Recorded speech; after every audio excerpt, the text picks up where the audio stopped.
We, the people, deserve more control over our healthcare decisions.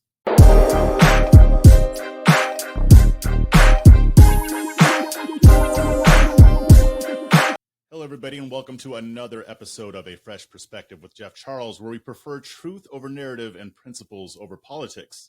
And today, I'm going to dive into a case that perfectly illustrates why Americans need way more control over our healthcare decisions.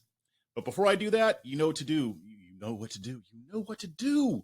You need to like this. You need to share this. And you must subscribe. That helps me a lot. Also, check out my Substack called Chasing Liberty. You can access that at libertychasers.com. Read all of my awesome content, watch all my awesome videos, all in one place, and become a subscriber. Support my work. I highly appreciate it. Now then, let's go ahead and get into this. So, you've heard of Humana, right? I think that's how you pronounce it. Humana, who cares? Who cares? Yeah, I'm sorry, cheesy joke. Anyway, Humana is one of the leading health insurance companies in the country. They just agreed to pay a whopping $90 million to settle allegations of fraud related to its Medicare Part D contracts. I'll explain what that is in a second.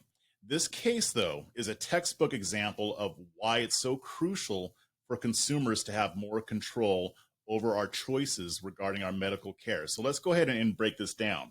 See, what had happened was a former Humana actuary blew the whistle on Humana, and they revealed that the company had been submitting fraudulent bids to the federal government between 2011 and 2017.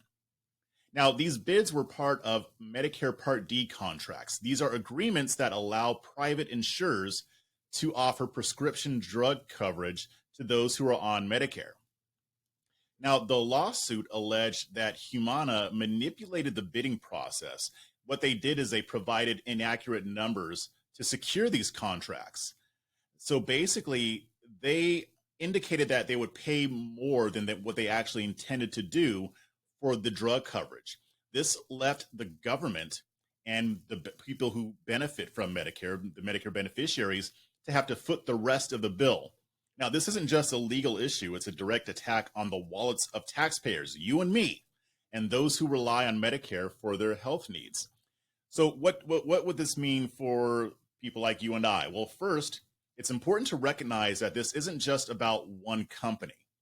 This is a symptom of a much larger problem. Humana is not the only corporation who has done things like this, who basically lie, say, yeah, we're going to cover this much for your prescription drugs, and then they do a lot less, which means that the rest of the money comes from taxpayers. I'll explain why that's even more of a problem in just a second. But we have a system that allows corporations to exploit government contracts at the expense of everyday Americans. Humana just got caught because there was a whistleblower. How much longer would they have been doing this? How long have they been doing this even before 2011, and they just weren't caught doing it? How many other companies that do what Humana does engage in this type of fraud?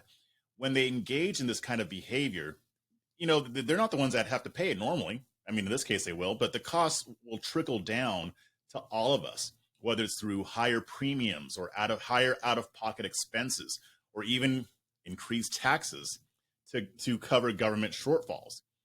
In cases like these, the government might even consider cutting back on Medicare benefits to offset the unexpected costs. And who's suffering the most from that? People who are already struggling to make ends meet. Now, y'all already know where I stand on this. I mean, Medicare shouldn't even be a thing in the first place. The government should not be involved in healthcare, especially not even to the extent that it is. But this is why it's so critical that we as consumers should have more control over our healthcare choices. When we're at the mercy of insurance companies and government bureaucrats, they're the ones who make the decision. They leave us vulnerable to their greed, corruption, and inefficiencies, incompetence, all that good stuff. There is a way to take back some of that control. There's really a lot of things that need to happen. You guys hear me talk a lot about health savings accounts. Health savings accounts allow you to set aside money tax-free to cover your medical expenses, and they give you the flexibility that you need to choose your providers and then decide how your healthcare dollars are spent instead of letting insurance companies dictate it or letting the government dictate it.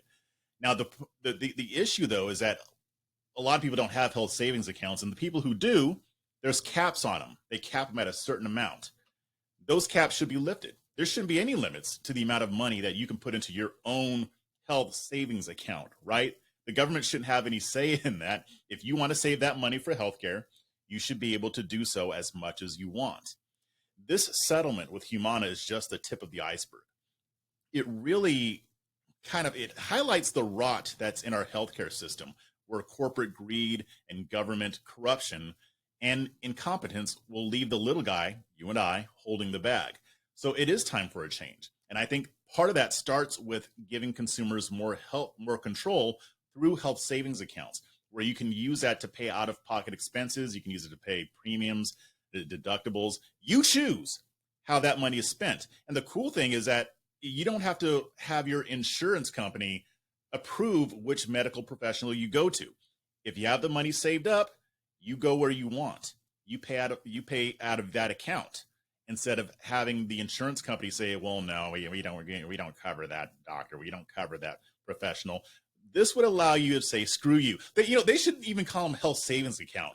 They should call them FU healthcare savings account, because it's kind of like having FU money for your healthcare.